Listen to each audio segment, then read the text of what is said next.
Hey guys, welcome to our channel. So in this video I'm going to show you how to use Metafields in Shopify. So as you know, Metafields improve and enable you to customize the functionality and appearance of your store. So just simply click on settings and now here find the Metafields option.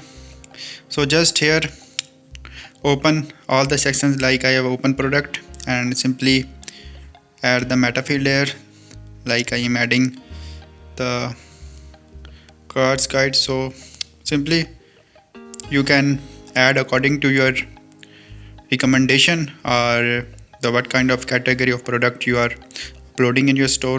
So one by one, as you can see, all the sections available like collections etc. So you can simply add a collection here. So like I am adding the UBC. So after this, just you have to click on save button. So in this way, one by one, you can use Metafields in Shopify.